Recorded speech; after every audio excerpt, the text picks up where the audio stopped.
Bonsoir, mesdames et messieurs, chères téléspectatrices, chers téléspectateurs. Bienvenue à ce nouveau panel qui est réalisé dans le cadre de la 12e édition du Sommet international de la finance organisé par le groupe Croissance, la Banque de la République d'Haïti et le groupe Profin autour du thème « Financer les micro, petites et moyennes entreprises ». Et le panel que vous allez suivre, eh bien, c'est le panel sur le régime fiscal et les petites et moyennes entreprises. Précisément, le thème est comment alléger le régime fiscal pour rendre le financement plus accessible aux micro, petites et moyennes entreprises. Avec nous sur ce panel, M. André Lemercier-Georges et M. Joseph Payan. Juste avant de les inviter à faire leur présentation, je vais leur demander tour à tour de se présenter brièvement, succinctement, pour que le public puisse savoir plus ou moins leur parcours, qui sont-ils, et avant d'entrer d'emblée dans leur présentation. Je commence tout d'abord par M. André Lemercier-Georges, ensuite ce sera le tour de M. Payan, de M. Joseph Payan. Monsieur Lemercier-Georges, vous avez la parole pour une courte présentation de votre parcours, de votre pédigré. Merci, bonsoir à tous les téléspectateurs. Très rapidement, me présenter, c'est très simple. J'ai une formation de base en sciences économiques et en sciences juridiques, une spécialisation en finances publiques. J'ai fait ma carrière d'abord aux contributions à la DGI. J'ai été directeur général de la DGI, secrétaire d'État aux finances, ministre des Finances. Et je viens de sortir un livre sur la fiscalité, un guide pratique à l'usage des contribuables haïtiens. Très rapidement, voilà mon parcours et ce que je fais. Je suis un consultant en économie et en finance, en investissement et surtout en développement de petites et moyennes entreprises. Merci beaucoup, M. André Lemercier-Georges. Maintenant, place à M. Joseph Payan pour le même exercice. D'abord, je tiens à saluer les téléspectateurs, téléspectatrices, à saluer également cette initiative du groupe Croissance qui est à sa 12e édition. C'est vraiment une initiative louable dans un pays pareil, dans un domaine qui mérite, je dirais, l'attention du commun des mortels, à savoir la finance. Je suis Joseph Payan, j'ai fait des études en droit, en économie, en comptabilité, en fiscalité. Je suis membre du barreau de Port-au-Prince. Je suis membre de l'Ordre des comptables professionnels d'Haïti. Je suis de la première promotion de l'École nationale d'administration financière ENAF et j'ai suivi un cours spécial à Harvard et taxe, fiscalité politique et comparative tax fiscalité and administration. Et je suis aussi l'auteur du code fiscal mise à jour, initiative qui remonte à 1994 jusqu'à date.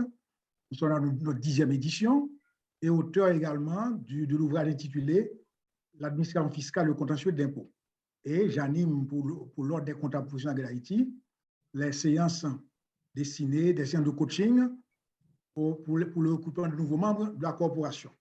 Et depuis 1993, je suis l'associé principal de la firme Bureau de comptabilité et d'assistance fiscale, Bucofisc, et nous prêtons nos services aussi bien au secteur public qu'au secteur privé. Merci beaucoup, M. Payan. Maintenant, nous allons faire place à vos présentations respectives. Vous avez 20 minutes chacun pour vos présentations. On commence par M. André Lemercier-Georges. Merci. D'abord, puisque le thème, c'est comment alléger le système fiscal pour les petites et moyennes entreprises de manière à ce qu'elles puissent aller sur le marché financier. Je commencerai par poser un certain nombre de questions et Payan, probablement lors de sa présentation, on va essayer de répondre à ces questions et d'aller juste voir quel est l'intérêt d'avoir un système fiscal qui adresse les problèmes des petites et moyennes entreprises. Premièrement, dans le droit coutumier haïtien, qu'il s'agisse d'un d'un point de vue légal ou tout simplement d'un point de vue communautaire, il n'y a pas une définition de petites et moyennes entreprises dans notre système. Quelles sont les petites et moyennes entreprises? Maintenant, s'il faut arriver à définir les petites et moyennes entreprises dans le système, on peut se référer au niveau de la fiscalité à l'impôt sur le revenu. Au niveau de la loi sur l'impôt sur le revenu, il y a au niveau de cette loi 3 niveaux d'entreprise qu'on considère au niveau de la fiscalité. Ce sont les entreprises qui ont un chiffre d'affaires ou un bilan, donc un actif, inférieur à 2 500 000 gouttes. C'était 1 250 000, c'est à 2 500 000 gouttes. Il y a des entreprises qui se situent entre 2 500 000 gouttes et 25 millions de gouttes, et les entreprises qui sont au-delà, qui ont un bilan, donc l'actif net, ou le chiffre d'affaires supérieur à 25 millions de gouttes. Pourquoi je prends ceci comme référence? Cela voudrait dire quoi? Puisqu'il y a dans le système fiscal un régime simplifié pour les entreprises qui ont un chiffre d'affaires ou un actif inférieur à 2 500 000 gouttes. Ce serait, on considère ces entreprises comme des petites entreprises.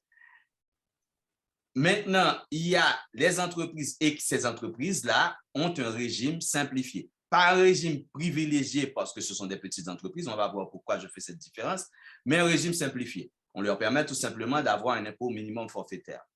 Il y a en moyenne des entreprises qui ont un chiffre d'affaires entre 2 500 000 gouttes et 25 millions de gouttes.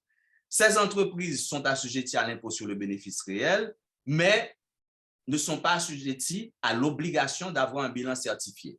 Ce qui fait que, par contre, les entreprises qui ont un chiffre d'affaires supérieur à 25 millions de gouttes sont soumises au bénéfice réel, à l'impôt sur le bénéfice réel, mais ont l'obligation en termes de procédure d'avoir un bilan certifié. Donc, ce qui fait qu'on considère ces entreprises comme grandes entreprises. Ce n'est pas forcément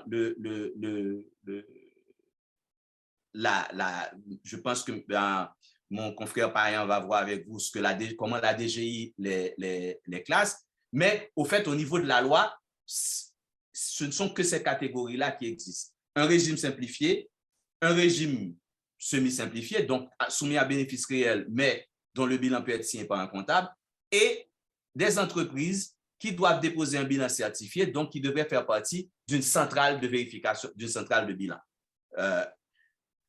Par contre, au niveau même du même système fiscal, les entreprises qui ont un chiffre d'affaires inférieur à 1 250 000, supérieur à 1 250 000 gouttes sont assujettis à l'obligation de faire des déclarations sur la taxe sur le chiffre d'affaires mensuellement. Donc, même au niveau de, si on prend ces deux lois, puisque c'est à ce niveau-là qu'on peut faire une différence, parce qu'il n'y a pas comme je l'ai dit au départ, il n'y a pas une définition légale ou une définition communautaire, c'est-à-dire une définition commune où tout le monde sait que, bon, une entreprise, mon frère Payan va le faire, une petite entreprise, c'est une entreprise dont le chiffre d'affaires ou le bilan est 1 et le nombre d'employés avec un nombre d'employés bien déterminé. Alors, pourquoi j'ai fait ceci en disant qu'il n'y a pas une définition? S'il n'y a pas une définition claire, même communautaire ou au niveau de la fiscalité de petites ou de moyennes entreprises, cela veut dire que dans le système fiscal, on n'a pas un système qui adresse spécifiquement les problèmes de petites ou de moyennes entreprises, donc comment favoriser ces petites ou moyennes entreprises. On va revenir là-dessus, pourquoi je l'ai dit, c'est qu'on est dans une économie où pratiquement, on répète assez souvent, qu'une bonne partie, plus de 60%, c'est avec un secteur informel, donc non formalisé, et avec des petites et moyennes entreprises. Et voilà qu'il n'y a pas une fiscalité adaptée à ces petites et moyennes entreprises. Alors, je vais prendre un exemple très rapidement pour pouvoir essayer de vous faire comprendre. Quand je prends une entreprise de 25 millions de gouttes de chiffre d'affaires, au niveau de la fiscalité, si je dois m'arrêter à cette définition, puisque c'est une entreprise qui est assujettie à l'impôt sur le bénéfice réel, c'est une entreprise qui est assujettie à l'obligation d'avoir un bilan certifié, donc un bilan certifié par une firme extérieure, par des auditeurs extérieurs. Donc, c'est une entreprise qui est assujettie à l'obligation, et c'était l'objectif final, d'avoir ces bilans et qui devraient faire partie d'une centrale de bilan. On parle d'une entreprise de 25 millions d'euros. Alors, je vais prendre ce que je pourrais appeler et qu'on considère, et je prends un exemple, comme une PME touristique. Alors, je prends une entreprise touristique, une petite entreprise touristique, je suis un investisseur, j'ai une propriété qui vaut, je ne sais pas moi, 200 000, 300 000 $. Je décide de faire une petite auberge de 12 chambres. Et sur cette auberge de 12 chambres, sur une année, puisque c'est une auberge, je suis dans une ville de province, et j'ai un chiffre d'affaires pratiquement. Si j'ai 80 ou 80% de nuitées vendues à une nuitée à 100 $, donc très rapidement, j'aurai une entreprise qui a un bilan avec des actifs supérieurs à 200 000 ou 300 000 $, et dont le chiffre d'affaires aussi avec des nuitées de 100 $ sur 300 jours supérieur à 300 000 $, parce que ça fait 3 000 nuitées. Mais c'est une petite auberge. Et voilà que cette petite auberge, même dans le régime privilégié, n'aura pas accès au régime privilégié, puisque c'est un régime simplifié qu'il y a pour les petites entreprises, qui devra obligatoirement faire face à des procédures que mon confrère Payan va vous énumérer. Donc, cette entreprise devra, pour avoir accès pour être reconnue et autorisée à fonctionner, présenter un business plan sur un format qui est un business plan qui coûterait sur le marché 10 à 12 000 $. Cette entreprise devra avoir non seulement un système comptable bien établi, puisque et avoir en plus à la fin de l'année un bilan authentifié, un bilan certifié. Donc, voilà une petite entreprise, parce que c'est une auberge de 12 chambres, qui par rapport à même pas par une définition, mais par rapport à cette classification, va se retrouver dans la classification de grandes entreprises plutôt qu'une petite entreprise. Ça, c'est un exemple. Un deuxième exemple, en fait, pourquoi et comment les problèmes que confrontent les petites et moyennes entreprises, puisqu'il n'y a aucune définition. Les petites et moyennes entreprises, dans les définitions communautaires à l'extérieur, en général, d'un point de vue économique, ce sont des entreprises qui créent beaucoup d'emplois, qui emploient beaucoup de gens. Maintenant, dans le système actuel, puisqu'il n'y a aucun privilège particulier, donc s'il n'y a pas de privilège particulier dans le régime de droit commun, ce serait à ce moment-là que ces entreprises-là se retrouvent dans le régime privilégié qui est sur le Code des investissements. Il arrive que malheureusement, le Code des investissements a été drafté, a été élaboré pour les grandes entreprises, pas pour des petites entreprises. Donc, les petites entreprises dont on parle là ne pourront pas bénéficier des avantages du Code des investissements puisque il faut d'abord, en termes de procédure, avoir un business plan bien préparé. Ensuite, si je reprends mon exemple de PME touristique, c'est une PME qui va être d'une petite, je ne dis pas une PME touristique, d'une petite entreprise touristique, une petite auberge, qui va utiliser le matériel local. Donc, ça n'intéresse pas d'avoir la franchise pour son matériel. Et cette entreprise-là n'a pas accès de manière spécifique aux avantages du Code des investissements. Donc, pas de régime privilégié dans le régime normal, ce qu'on va retrouver dans d'autres systèmes fiscaux, où ces entreprises, des entreprises qui sont définies comme entreprises privilégiées, ont un régime privilégié, un régime particulier au niveau du régime normal. Et il n'y a pas non plus au niveau du régime privilégié, qui est un régime général aussi, ces entreprises n'ont pas accès à ces régimes privilégiés. Donc, au niveau de la fiscalité, au niveau du système fiscal, il n'y a pas pour le moment un régime particulier dédié aux petites et moyennes entreprises qui devrait permettre deux choses. Premièrement, qui devrait permettre de les enrôler, ce qui devrait, en finale, agrandir l'assiette fiscale, parce qu'on aurait beaucoup plus d'entreprises enrôlées, parce que le système fiscal devrait permettre à ces entreprises de s'enrôler et de se formaliser. C'est un premier handicap. Le deuxième, c'est le fait que ces entreprises qui généralement sont créatrices d'emplois et qui devraient avoir un régime fiscal pour permettre à l'administration de les traiter de manière séparée et de ne pas les traiter en même temps que les grandes entreprises, ce qui crée déjà, puisqu'elles sont plus nombreuses, ce qui devrait créer un problème au niveau même de la gestion de l'administration fiscale. S'il y avait un régime particulier pour ces entreprises et un régime spécifique pour les grandes entreprises, où on sait que les petites entreprises sont ce genre d'entreprises, cela faciliterait l'administration fiscale, cela faciliterait l'enrôlement de ces entreprises et cela aboutirait finalement, non seulement du point de vue fiscal, à un agrandissement de l'assiette à plus d'impôts et d'un point de vue économique, à ce que ces entreprises formalisées créent beaucoup plus d'emplois et servent de moteur à l'économie. Là, j'ai soulevé un certain nombre de points et je pense que mon ami Payan va aller sur le détail au niveau du système fiscal lui-même, voir comment l'administration fiscale elle-même gère, et parce qu'il y a, au-delà même de la définition, la différenciation qui est faite au niveau de l'administration fiscale actuelle est différente même de ce qui est prévu comme critère, comme par rapport à ces critères que je viens d'énumérer, et ce qui fait que c'est tout simplement des critères de gestion de ces entreprises, mais non pas des critères qui permettent à permettre à ces entreprises de se développer, vraiment de créer d'entreprises, de petites et moyennes entreprises, de les permettre de se développer et de les permettre de servir de moteur au développement de l'économie. Merci. Merci beaucoup, et M. André Le Mercier-Georges. Donc, l'on retiendra que dans le système fiscal haïtien, il n'existe pas encore de définition claire, légale et communautaire des petites et moyennes entreprises. Donc, difficile dans ce cas-là de parler de régime pouvant faciliter, pouvant alléger les PME pour rendre le financement beaucoup plus accessible, beaucoup plus abordable pour elles. Donc là, on va faire place à M. Joseph Payan, qui est, comme l'a annoncé M. André Le Mercier-Georges, qui va aller beaucoup plus en détail, beaucoup plus à fond dans les exemples, dans les définitions, tout et tout. Donc, M. Payan, vous avez la parole. Je vous remercie encore une fois.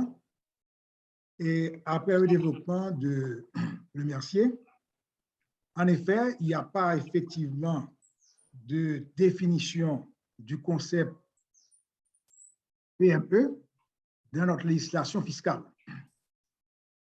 Alors, pour faciliter, je dirais, la compréhension de tous, puisque c'est un concept qui est d'importance depuis plusieurs décennies, et ceci dans toutes les économies modernes, où on cherche à stimuler, à encourager le développement des MPME, qui sont, je dirais, de véritables fers de lance dans le cadre de la création de la richesse.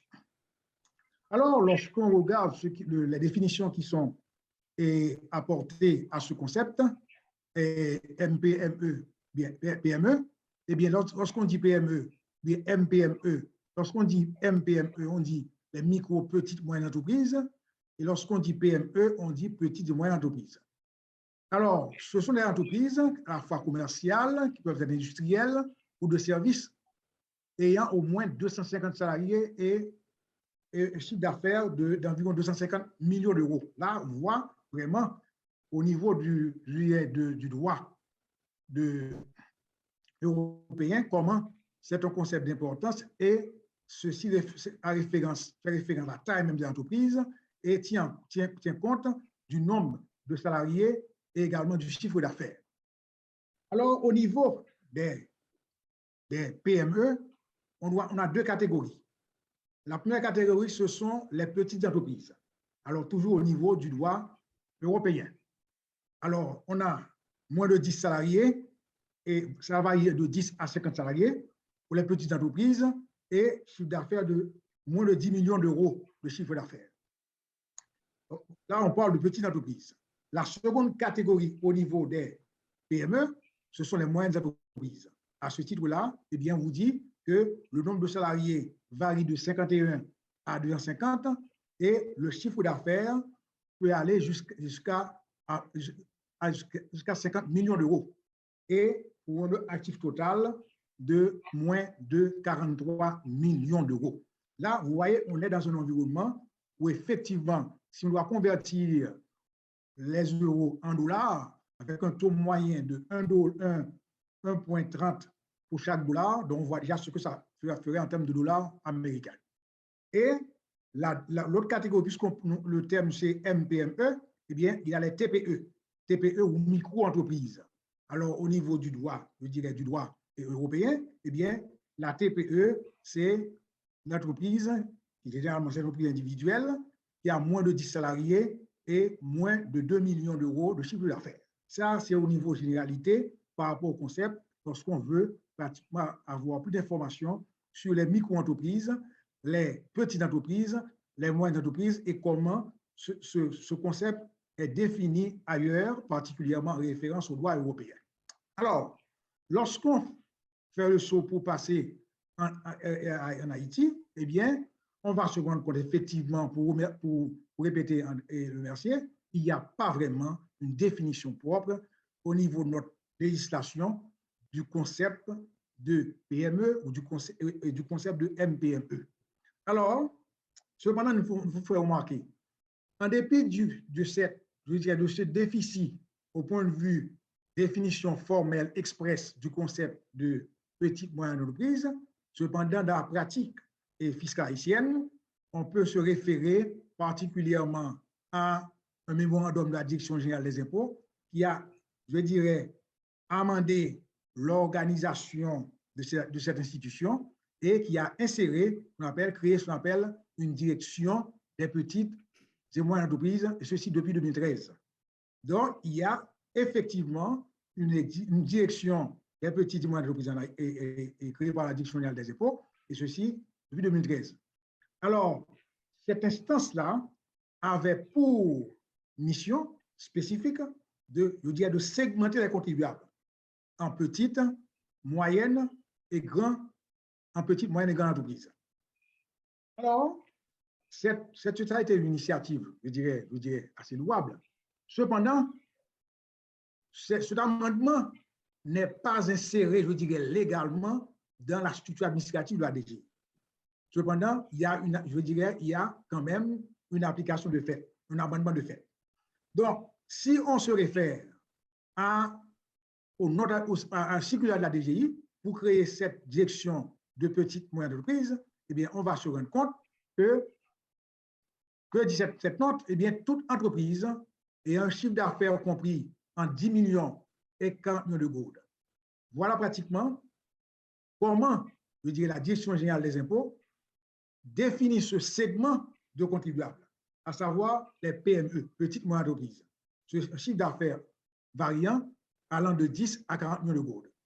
Alors, ces entreprises-là, elles peuvent être soit une exploitation industrielle, c'est-à-dire propriété d'une personne, elles peuvent être aussi une société de personnes, à savoir appartenant à plusieurs associés, elles peuvent aussi être des sociétés anonymes.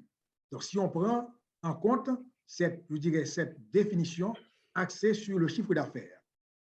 Alors, une fois qu'on a segmenté ces contribuables-là, ces entreprises-là, eh bien, c'est ce qui sert de point d'appui à la création de la DPME en 2013, Direction des petites et moyennes entreprises. Alors, ça veut dire que les PME relèvent de la DPME, mais cependant, comme le chiffre d'affaires est la référence en cette matière-là, eh bien, il arrive aussi que des PME bénéficient des avantages du code d'investissement, puisque c'est le chiffre d'affaires qui est la référence. À ce moment-là, lorsqu'une PME bénéficie des avantages du code d'investissement, à ce moment-là, elle est gérée par la direction des ONG et des entreprises exonérées. Encore une entité de la Direction générale des impôts, créée spécifiquement pour gérer les ONG et les entreprises exonérées. Donc, ça veut dire en pareil cas, une PME peut être gérée par la DOE, ou Direction des ONG et des exonérées, lorsqu'elle bénéficie, pour le répéter, des avantages du code d'investissement ou lorsqu'elle travaille sous l'empire de la loi sur les zones franches. Eh bien, ce qu'il y a, ceci est tout à fait clair lorsqu'on voit, je dirais, les deux régimes, le régime de droit commun et le régime privilégié.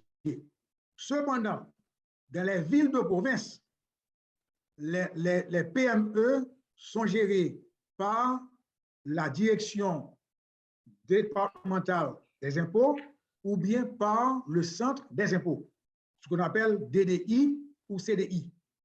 Donc, dans les villes de province, eh bien, on va constater que les PME ou les MPME ou les MPME, eh bien, elles sont gérées par la Direction générale des impôts, Direction départementale des impôts ou Centre de développement des impôts. Donc, ça veut dire en pareil cas, même si le concept de MPME ne se trouve pas défini de manière expresse dans notre législation fiscale, eh bien, il y a quand même une application qui sous-tend, je dirais, une organisation administrative permettant de segmenter cette classe de contribuables. Alors, cependant, de 2013 à date, il y a une certaine évolution même au niveau de l'organisation administrative de la DGI.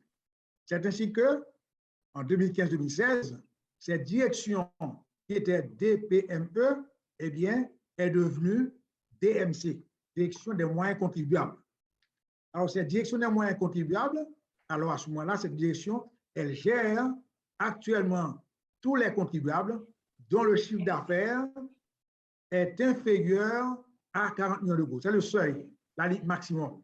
Donc, la DMC, elle est compétente pour gérer les contribuables et un chiffre d'affaires jusqu'à 40 millions d'euros. Au-delà de 40 millions, automatiquement, ces entreprises-là, elles sont gérées par la direction des gains contribuables. Et aujourd'hui, nous allons dire que ce sont des amendements de fait à l'organisation administrative de la DGI qui proviennent essentiellement d'un programme, je dirais, de programme d'aide à la mobilisation des ressources fiscales, et ce programme qui en principe a permis la mise en place de nouveaux systèmes de gestion des impôts qu'on appelle RMS. Donc, en termes clairs, eh bien, il y a effectivement une pratique fiscale qui permet de faire référence au MPME. Alors, faisons un petit tour quant aux obligations fiscales des PME ou des MPME. Tout d'abord, eh bien, le point de départ, c'est le matricule fiscal. Il faut que l'entité en question, qui joue à la fois le rôle de redevable et de contribuable, il faut que l'entité ait un matricule fiscal. C'est le point de départ. Il faut aussi qu'elle ait sa patente. Alors, calculé au tarif de 4 pour 1000, c'était autrefois 2 pour 1000. Et le monsieur, tu sais de quoi nous parlons, particulièrement, comme on a eu ces 4 pour 1000, et encore une fois, ce sont des modifications qui sont insérées dans le cadre d'une loi de finances et qui n'ont pas effectivement été reprises de manière continue, et ce qui en principe donne aussi lieu à contestation, à discussion entre les usagers et l'administration fiscale. C'est un point assez important, et je pense que le monsieur pourra en temps et lieu faire état de ça comme élément, je dirais, perturbateur même d'une pratique fiscale beaucoup plus saine et favorisant des relations harmonieuses entre les contribuables de l'administration fiscale. Ensuite, il y a le droit de fonctionnement. Le droit de fonctionnement, c'est un droit qui concerne les sociétés, généralement. Il y a la taxe sur action, puisque nous avons dit dans le jeu que la PME peut être une entreprise individuelle, elle peut être une société, elle peut être aussi une société de personnes, comme une société de capitaux. Donc, la taxe sur action donne le maximum de 5 000 gourdes. Alors, il y a aussi pour obligation la taxe sur masse salariale, qui concerne toutes les entreprises, généralement quelconques, indépendamment de leur taille, et il y a la taxe sur le chiffre d'affaires, la TCA, au tarif de 10%. Il y a tout un mécanisme de mise en place par le législateur pour assurer le fonctionnement de la taxe sur le chiffre d'affaires qui, je dirais, de manière claire et nette, assimile à ce qu'on appelle la véritable TVA, la taxe sur la valeur ajoutée. dans le mécanisme de fonctionnement de la TCA en Haïti correspond à la TVA, le modèle de référence. Alors, nous faisons quand même une petite, je dirais, explication pour ceux qui suivent l'exposé, à savoir que au niveau de la TCA particulièrement, il y a un régime simplifié.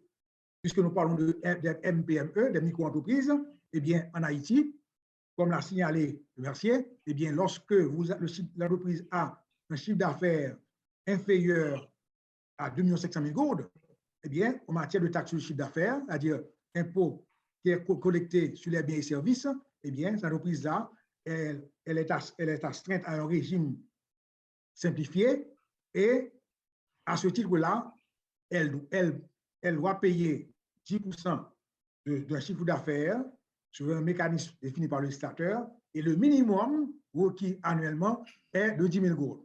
Comme l'a signalé l'université tout à l'heure, eh bien, ces entreprises-là, elles ne sont pas astreintes à la déclaration mensuelle de TCA, elles font une déclaration annuelle et le minimum qu'elles doivent payer, c'est 10 000 gourdes.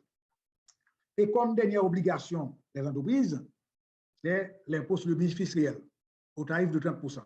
Donc, lorsque l'entreprise en Haïti réalise un profit de 100 gourdes, elle doit payer 30% à l'État. Ça veut dire que le profit après impôt est de 70, indépendamment de la nature de l'entreprise.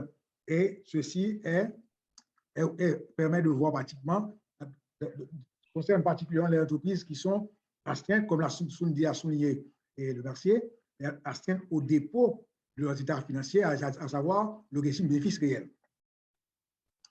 Donc, si on veut rentrer dans certains détails, et comme l'a déjà bien souligné le Mercier, eh bien, on va se rendre compte, lorsqu'on considère les entreprises, particulièrement en référence au chiffre d'affaires, le décret 2005 avait fixé à 1 204 000 gourdes, mais en 2015-2016, eh bien, il y a un relèvement du chiffre d'affaires ou de l'actif total.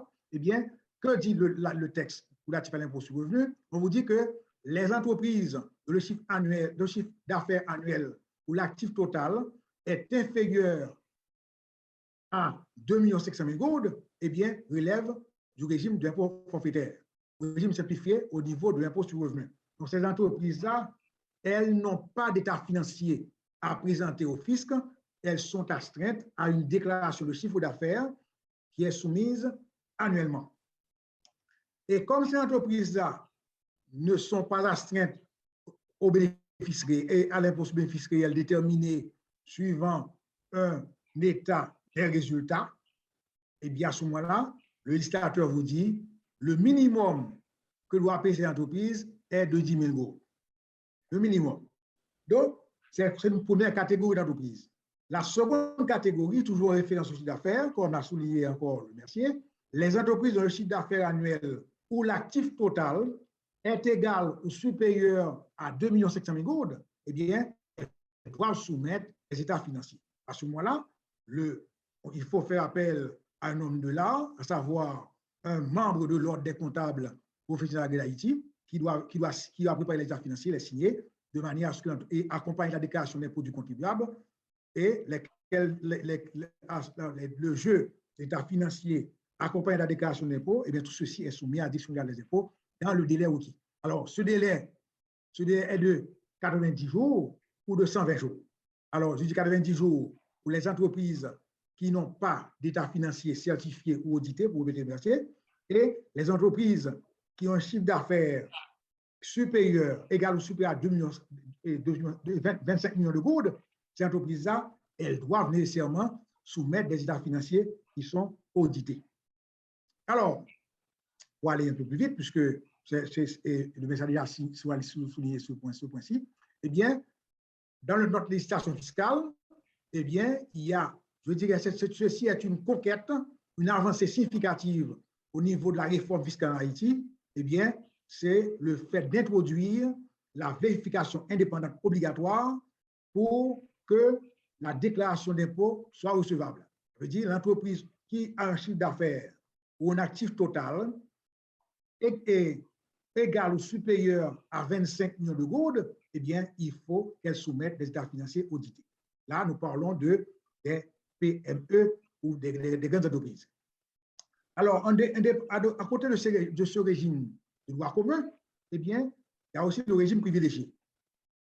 Ce régime privilégié peut aussi concerner une PME, puisque c'est le chiffre d'affaires qui est la référence. Et à ce moment-là, eh bien, pour qu'il y a eu des amendements au code d'investissement, eh bien, durant les 5 premières années d'exploitation, le tarif d'imposition est de 0. Et également, il y a aussi une exonération en termes de taxe salariale de partant de CFPB. Durant les 5 premières années, il y a eu des amendements au niveau du code d'investissement. On a revu particulièrement les avantages concédés en termes de taxe salariale partant de CFPB. Et CFPB, c'est la contribution foncière à la propriété bâtie. Et la TMS, c'est la taxe salariale, qui est un impôt qui est de 2%, qui est appliqué sur la masse salariale payée par toute entreprise. Alors, on veut dire en pareil cas-là, au niveau des PME, puisque c'est le chiffre d'affaires qui sert de référence pour me répéter, on peut avoir soit le régime de droit commun, soit le régime privilégié.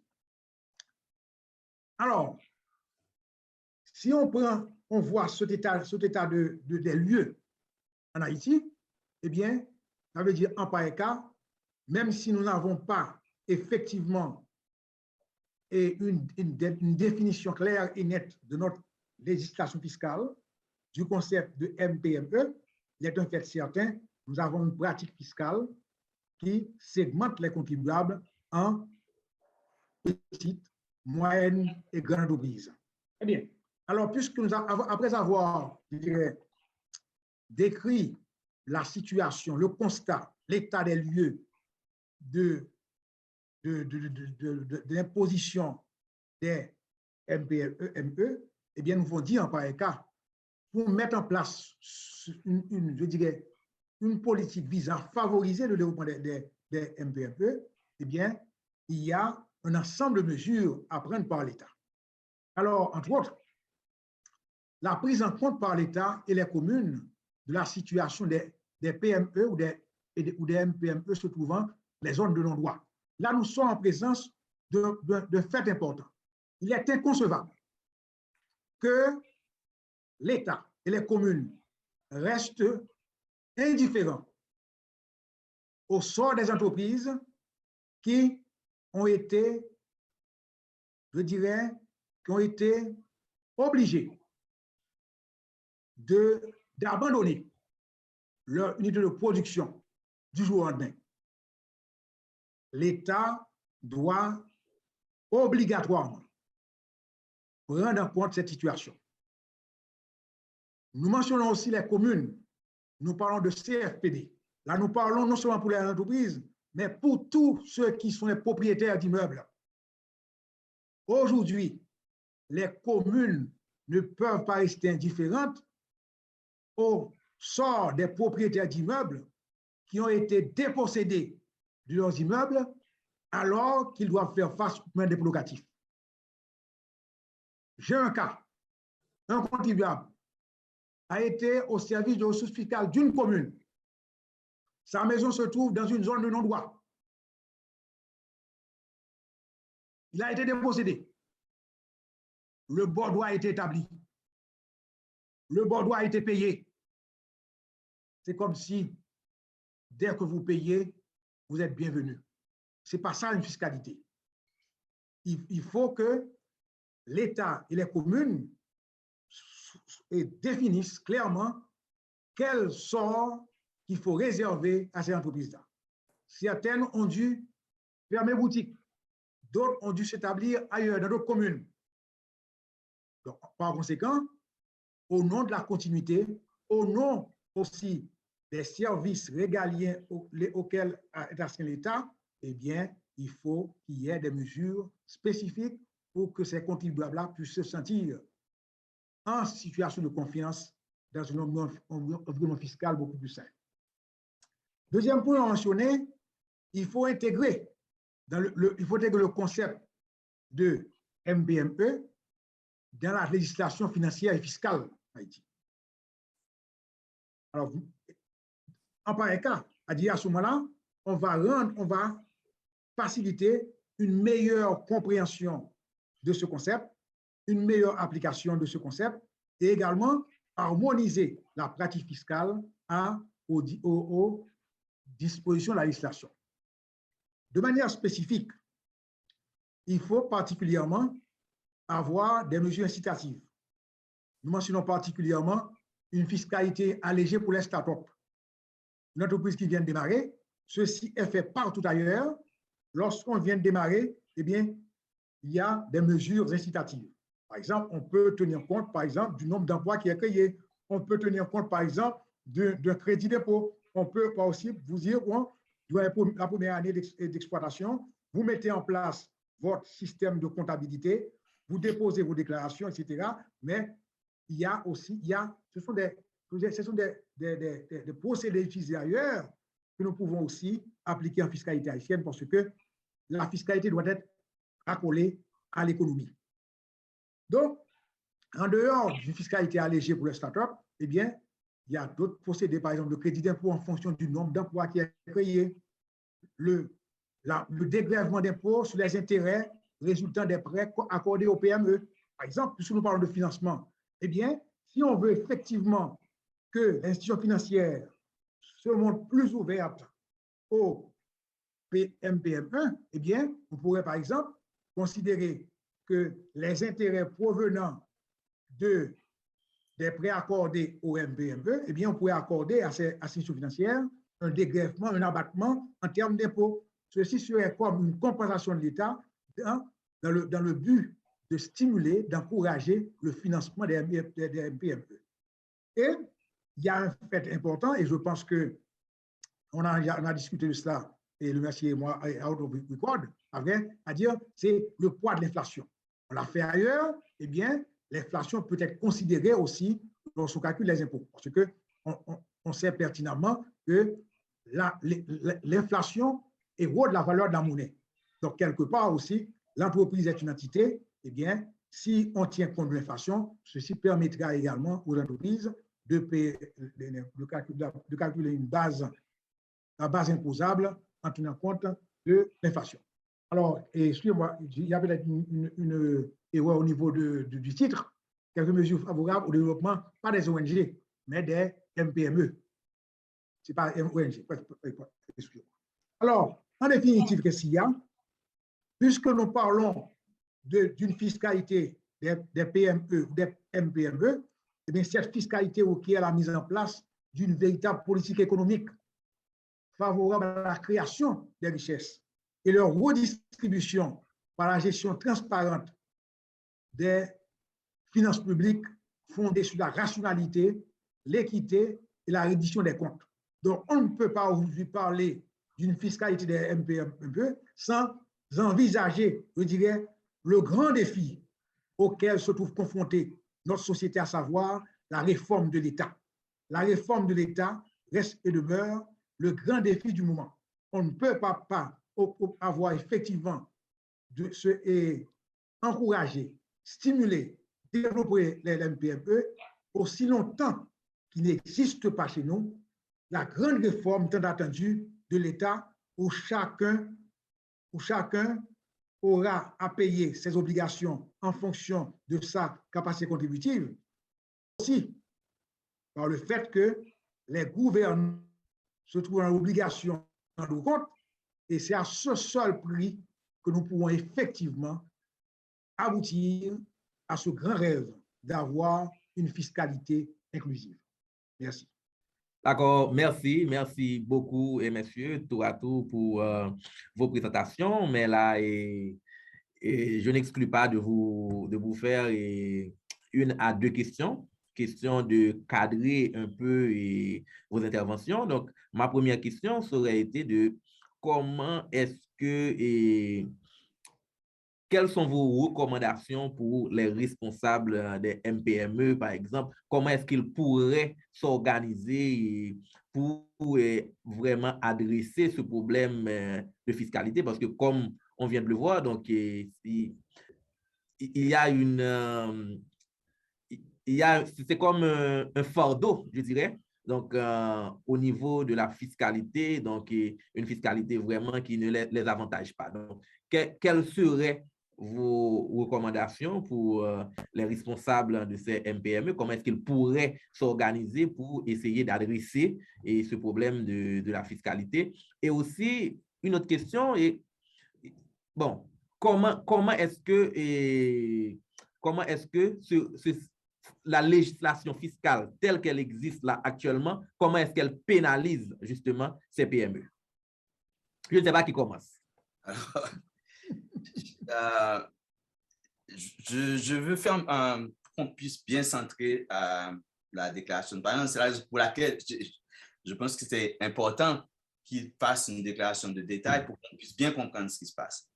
Au fait, le point de départ, et c'est le point le plus important, pour avoir une fiscalité qui allège les PME, ou pour avoir une politique fiscale, et là je parle de politique fiscale globale, pas seulement en termes de taxation, mais aussi en termes d'avantages. On n'a pas parlé, puisque ce n'était pas le cas, mais même au niveau des politiques de passation de marché public, il n'y a aucune politique d'allègement ou une politique qui permette aux PME de se développer. C'est-à-dire parce que les mêmes principes, les mêmes procédures qu'on applique aux grandes entreprises, ce sont les mêmes procédures qu'on applique aux petites entreprises. Alors, ce que je voulais, pour qu'on puisse bien comprendre, vous savez, quand on dit le point de départ, c'est déjà une réflexion en termes de politique économique et en termes de politique économique. Comment faciliter le développement des PME? Et si on a une politique qui facilite le développement des PME, il y a un aspect fiscal d'allègement pour faciliter le développement des PME et faciliter leur financement. Par exemple, on a les exemples que Parent vient de donner. Qu'est-ce qu'il faut faire? Parce qu'aujourd'hui, le fait de ne pas avoir ceci, même au niveau de ce qu'on a fait à la DGI, par exemple, pour assurer une meilleure rentabilité du recouvrement fiscal. Au fait, en termes de poids, je vais prendre un exemple qui est très simple. La direction des moyens contribuables gère les contribuables dont le chiffre d'affaires ou l'actif total se situe entre 10 et 40 millions de gourdes. Mais au niveau de la fiscalité, ces entreprises sont différentes. Une entreprise de 10 millions de gourdes n'a pas les mêmes obligations qu'une entreprise de 30 millions de gourdes de chiffre d'affaires.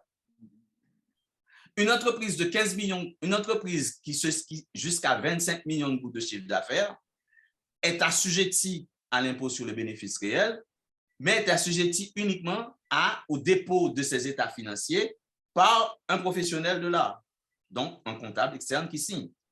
Mais une entreprise de 25 millions de gourdes est assujettie à un bilan, à l'obligation de déposer un bilan certifié, donc à la mise en place, au processus de centrale de bilan. Ce sont au niveau procédure, ce sont deux procédures différentes. Au niveau coût pour l'entreprise, il s'agit de deux coûts différents. Donc, même en faisant cette différenciation, l'administration a mis en place une direction des PME et à l'intérieur de sa direction des moyens contribuables, elle gère deux niveaux de contribuables différents. Donc, ce sont le fait de ne pas avoir un bilan certifié, c'est un privilège, c'est-à-dire qu'on diminue les coûts, on lui permet de présenter un bilan, mais de ne pas avoir ce processus qui est supérieur. Or, voilà que dans les moyennes entreprises, on a le même processus. La deuxième chose, c'est un problème au niveau de l'harmonisation qu'il doit y avoir entre ces politiques. Il suffit, ce qu'on a fait là, c'est que l'administration fiscale a mis en place des mécanismes pour gérer des entreprises et les fractionner en petites, moyennes et grandes. Mais au niveau de la fiscalité, au niveau de la politique fiscale, au niveau du système fiscal, au niveau de la politique économique qui devrait favoriser le développement de sociétés ou d'entreprises, petites entreprises, parce que ces entreprises sont dans des petits pays, sont génératrices et créatrices de richesse, il n'y a aucune politique favorable à ces entreprises. Il y a plutôt une politique, parce que quand c'est l'administration fiscale qui intervient, c'est au niveau de la pression, c'est au niveau de vous devez payer, vous devez payer vos redevances. Mais au niveau de la politique, l'exemple qu'a donné d'une des recommandations de Payan, dans la majorité des systèmes, ces entreprises, ces PME, en général, dans le régime de droit commun, il n'y a même pas de régime privilégié, là où il n'y a même pas de régime privilégié, ces entreprises ont un régime privilégié à l'intérieur du régime de droit commun. Ce sont des entreprises, par exemple, dans certaines législations, qui, sur les 5 premières années, sont assujetties aux déclarations, mais ne sont pas assujetties au paiement de l'impôt sur le revenu, par exemple. Ce sont des entreprises qui ont, au niveau des startups, pour les 5 premières années, justement bénéficient d'un allègement sur l'impôt sur les intérêts quand ils sont financés par des institutions financières. Donc, il faut une politique. C'est au niveau de la politique fiscale, au niveau de la politique économique, qu'on doit avoir une définition même communautaire, une définition commune, harmonieuse de petites, moyennes et grandes entreprises. Et à ce moment-là, on va voir où l'État, à travers sa politique, veut favoriser le développement de petites et moyennes entreprises parce que ces entreprises, en général, sont des entreprises génératrices, créatrices de richesse, parce qu'elles permettent justement à beaucoup plus de petits entrepreneurs de se mettre ensemble et de créer des entreprises et créer d'emplois. Je prends une taxe qui est une aberration. Comment dans un pays où on veut créer des emplois, on a une taxe sur la masse salariale? S'il y a une taxe sur la masse salariale, donc je suis incité à ne plus créer d'emplois. Parce que ne pas payer beaucoup d'impôts, c'est un sport commun à toutes les races. Donc, pourquoi avoir une taxe sur la masse salariale alors qu'on veut créer beaucoup d'emplois? Il faut avoir une politique fiscale, une politique économique qui favorise ceci et un aspect au niveau de la politique fiscale où on retrouve ce désir d'allègement, de facilitation, de création de petites et moyennes entreprises parce qu'il est réputé que ces entreprises, généralement, ce sont des sortes, pour un pays comme le nôtre, généralement, dans n'importe quel pays, on prend le Japon s'est développé comme ça, la Corée, ce sont des petites entreprises qui sont le socle et les grosses entreprises utilisent des petites entreprises en sous-traitance en général. Mais les petites entreprises permettent à beaucoup de petits entrepreneurs avec des idées de créer des petites entreprises qui créent beaucoup d'emplois et qui génèrent beaucoup de richesses. Donc, c'est ça l'objectif. Aujourd'hui, la fiscalité, et comme je dis, même au-delà du fait que par rapport à la segmentation qui est faite au niveau de la DGI, une petite ou moyenne entreprise peut se retrouver avec des avantages fiscaux, mais techniquement, le code des investissements tel qu'il est créé n'est pas prévu pour des petites entreprises. Au niveau de procédure, au niveau de ce qu'elle fait, elle est prévue pour de grandes entreprises. Donc, il a été élaboré pour les grandes entreprises. Il n'a pas été élaboré pour des petites entreprises. Donc, il faut toute une politique où, effectivement, aujourd'hui, le système fiscal tel qu'il est pratiquement pénalise les petites entreprises. Un exemple qui est très simple. Payan vient de dire qu'au niveau des bénéfices réels, c'est un impôt de 30%. 30% sur le bénéfice. Mais 30% pour tout le monde. C'est-à-dire que ce 30%-là, il est pour une entreprise, il est appliqué à toute entreprise ayant un chiffre d'affaires supérieur à 2 500 000 €. C'est ça la législation actuelle. Est-ce qu'une entreprise de 2 500 000 € de chiffre d'affaires doit être considérée dans le système actuel comme une entreprise qui a un actif de 200 millions, de 400 millions et un chiffre d'affaires de 800 millions ou d'1 milliard? C'est ça toute la question. Est-ce qu'on peut les considérer de la même façon? Est-ce qu'elles doivent avoir le même système fiscal? Est-ce qu'elles doivent faire face aux mêmes procédures fiscales? C'est ça toute la question. Donc, il faut une politique. D'abord, c'est une politique économique, c'est une vision globale de l'État qui favorise l'émergence de ces petites entreprises. Et il faut une politique fiscale qui allège le fardeau fiscal et allège les procédures fiscales pour les petites et moyennes entreprises. Merci beaucoup, monsieur le Mercier Georges. Donc là, je vais réserver les mots de clôture à monsieur Payan, qui peut rebondir, s'il veut, sur les considérations de monsieur le Mercier Georges, donc qui ont l'avantage d'être claires, précises, et aussi avoir un droit de regard sur le thème général du sommet, qui est financer les MPME. Donc là, on a appris l'aspect fiscalité et M. le Mercier Georges vient de le mentionner. Donc, il nous faut une politique économique car la législation fiscale telle qu'elle est pénalise les PME. Donc, Monsieur Payan, à vous pour les mots de clôture. Eh bien, je pense que le merci a tout dit en ce qui a trait à la politique fiscale à mettre en place pour faciliter le développement des MPME, qui sont utilisés ailleurs comme de véritables fers de lance dans le cadre.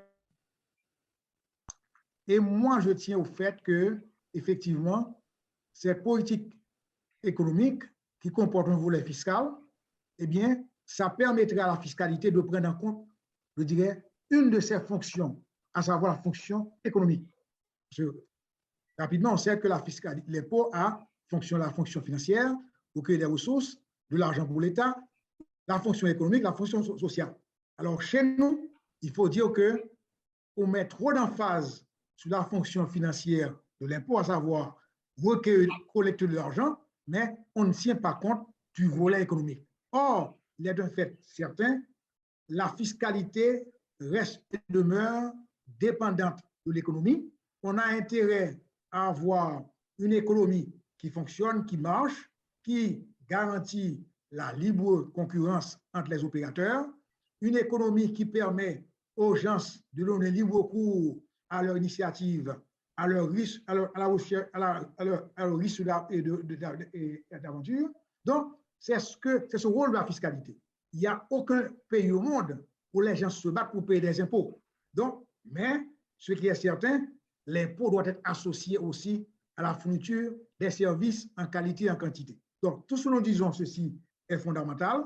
Ça concerne l'environnement économique général, puisque nous sommes, je dirais, dans un environnement de presque de MPME, et ce qui, en principe, devrait permettre à la fiscalité de faire, ce serait par exemple de formaliser le secteur informel, parce que le fait d'avoir un secteur informel trop important, ceci ne facilite pas non plus le libre jeu de la concurrence. Donc, en termes clairs, ce terme est d'importance puisque nous parlons des MPME, nous parlons des fers de lance, des entités créatrices de richesse, et en même temps, on ne peut pas nier non plus la nécessité d'avoir une véritable réforme des finances publiques et, in fine, on va dire au point de départ, avoir une grande réforme de l'État. Et cette grande réforme de l'État permettra de définir une politique économique cohérente, une politique fiscale qui a pour socle, je dirais, l'équité, l'efficacité, la reddition des comptes.